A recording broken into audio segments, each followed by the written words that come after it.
and welcome to MSU Magazine, where we show you original segments produced by talented media students right here from Morehead State University. I'm your host, Kylie Pollitt. Today on MSU Magazine, we are going to gear up with MSU's favorite superhero, Drifter. Next, Tate and Bryce will give us a rundown of all the latest gaming and technology announcements on Reload. Lastly, we'll bring you Ash Culp's review of The Thing on Culp's Classics. Let's see what Drifter's up to. Maya! I told you, I really don't think this is a good idea. I really don't think this is a good idea. I don't care. Maya, come on, don't be rude. What? I'm not quitting the track team because our science fair project messed up my DNA. Running is the only thing I'm good at, and I'm not giving it up. It isn't the only thing you're good at. Yes, it is. I can't do anything else right. I got beat by 2 new supervillains. I have no idea how to work my powers. The campus is in danger. And I'm failing chemistry. I can help you with chemistry. Maya, you're being too hard on yourself. You just got these powers, and by accident. No one expects you to understand them. If it was me, I would have ended up much worse than just beaten. You're doing the best you can, and Izzy is just trying to help you. We both are. Izzy, I'm sorry. I just have a lot on my plate, and running is the only thing that can keep me distracted from it. I'm going to practice. Maya, please. Just let her be, Izzy. What if she can't control her speed, or X Factor's trying to find her? They want Drifter to stay away. They aren't going to come after her. She'll be fine. I'll keep an eye on her at practice. Thanks, Connor. Ugh, I'm useless. I can't help Maya because I have no clue what I did to her. If this was chemistry class, I'd be able to help, but she refuses to let me. It's all about supervillains and superpowers and costume. Guys, I've been working on something. Here comes the crazy. I've been thinking, we need to step up our game if we are dealing with X Factor head on. We can't do that with the stuff we have now. You don't have to rub it in how unprepared I am. How unprepared we both are. I'm trying to fix it. What are 2 things that every superhero has? A good costume and a good crew behind them. Whoa. Now this is what I'm talking about. This is amazing. Where did you get all this? How did you get all this? Don't ask questions you don't want the answer to. Now, Connor and I can be your proper support and more than just annoying through your headpiece. And you get to choose your very own costume. Oh my God, Izzy, thank you so much. What would you do without me? Well, I'd never have my backpack. I would have to copy the homework from someone else. And I'd probably forget. Haha, I get it. Come on, go find your costume.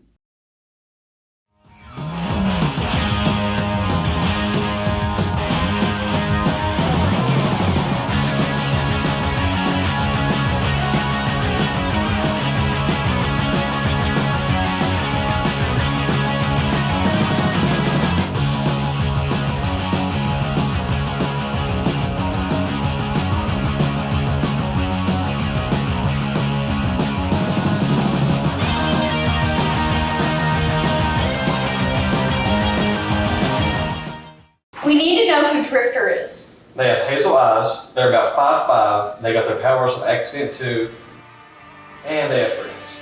One of those gives me an idea. They're high. Listen, I get that she's taller than you, but No, you idiot! They're friends! We don't need to know who Drifter is. We just need to know who their friends are. I think I get what you're getting at. Kidnap their friends and make sure... They're friends. Come on, let's go find Drifter.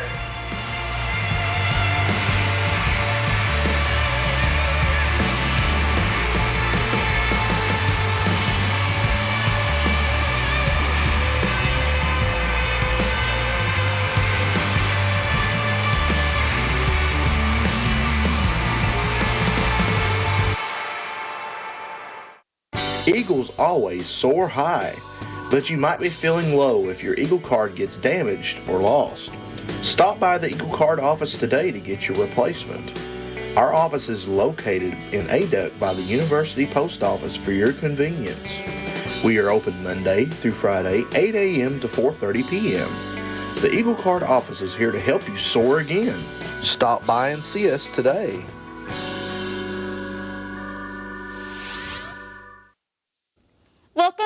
MSU Magazine.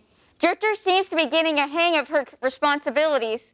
Now it's time for Tate and Bryce to recap this week's electronic news. Hello, and welcome to this week's episode of Reload. Would you like to start us off? So, while we've been gone, there's been a number of some really interesting news. I just got a couple of short stories. Awesome. So, Minecraft Live happened. Minecraft Live. Okay. Basically, the community had voted on a new mob, Yeah. and it was a poor choice. Poor choice. What do you mean? So, in concept, it's a really interesting thing, but knowing the developers is probably not going to be any good. Oh, okay. I gotcha.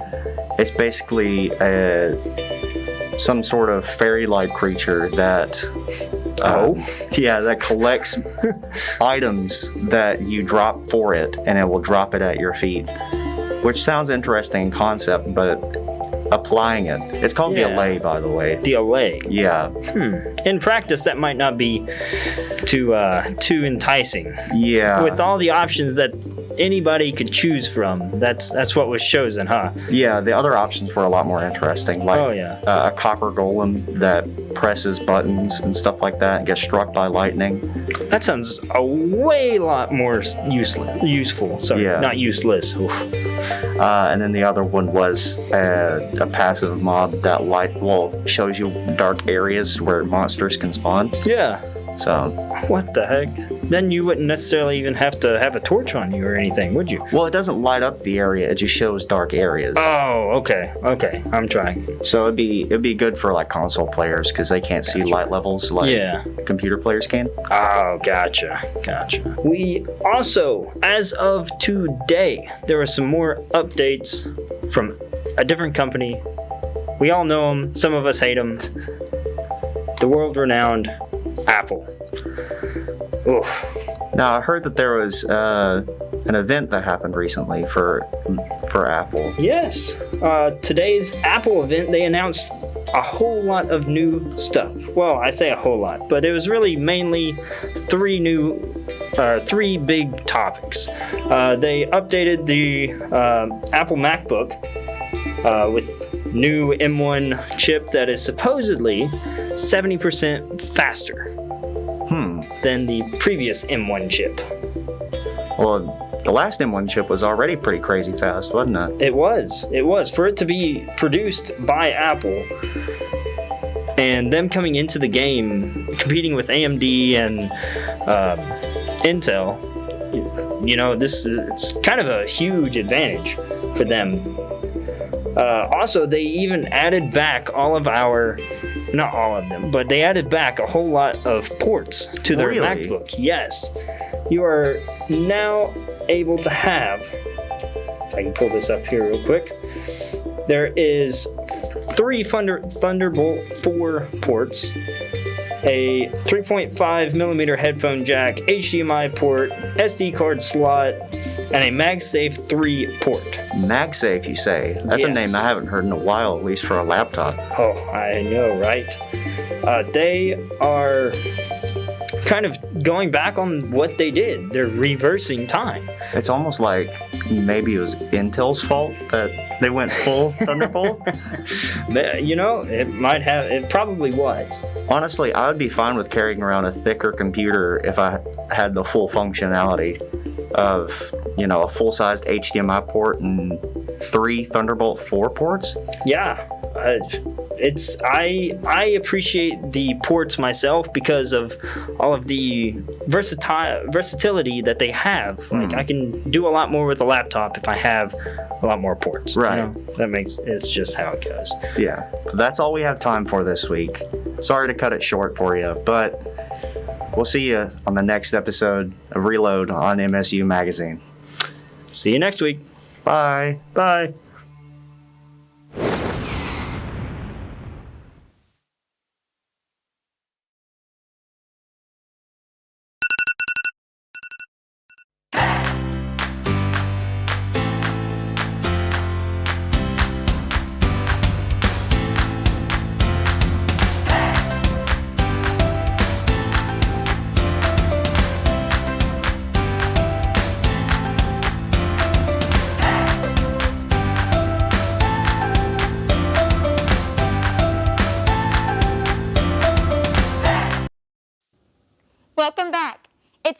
wrap up with Ash's review of the practical effects masterpiece, The Thing. Let's roll Culp's Classics. Hello, fine viewers, and welcome back to Culp's Cult Classics. I'm your host, Ash Culp, and today we are going to be discussing, for this very spooky Halloween episode, one of my very favorite horror movies of all time, John Carpenter's The Thing. And don't be frightened, I'm only wearing a costume resembling the album art of one of my favorite artists, Amigo the Devil. His album, Volume 1.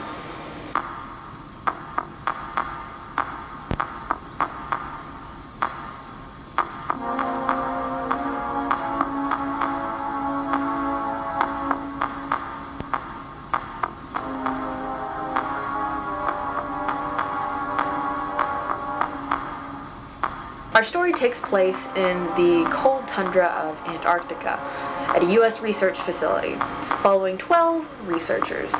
Their camp is soon infiltrated by a Norwegian chopper chasing a sled dog and trying to shoot it down.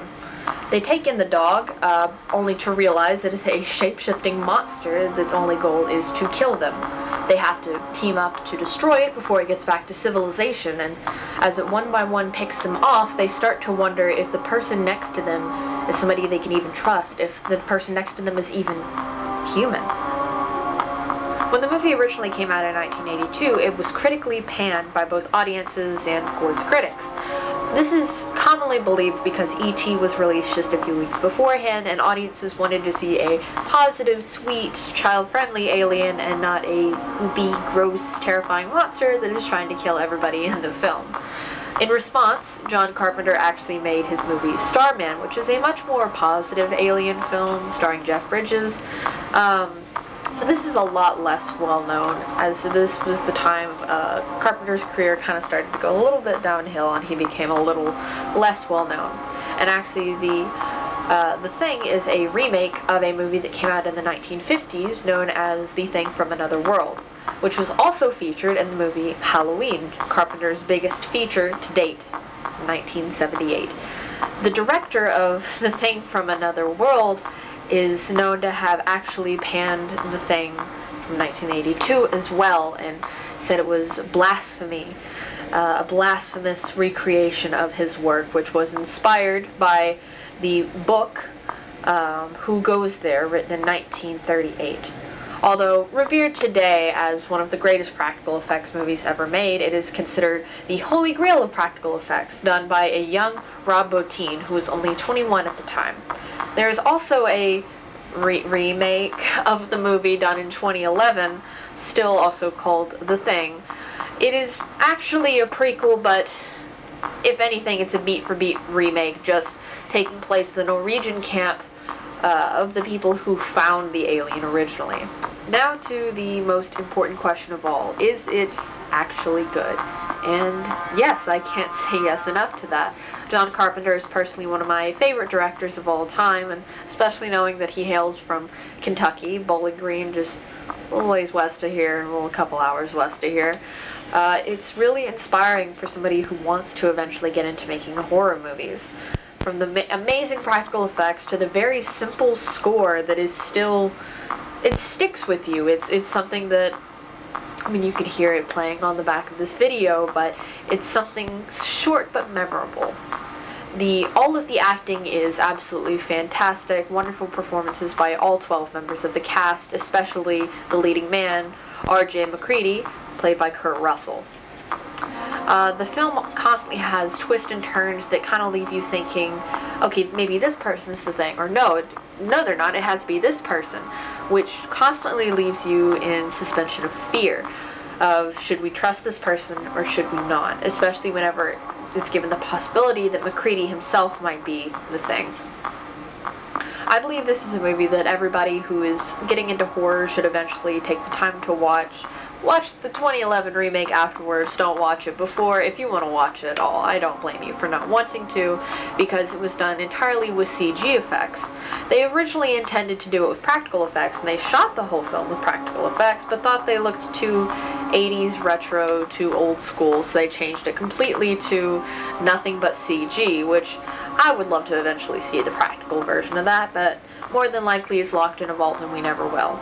Thank you guys so much for watching. I hope you all have a very spooky Halloween, and certainly hope that you add this to your watch list for the month. My name is Ash Culp, and this has been Culp's Cult Classics. See you next time.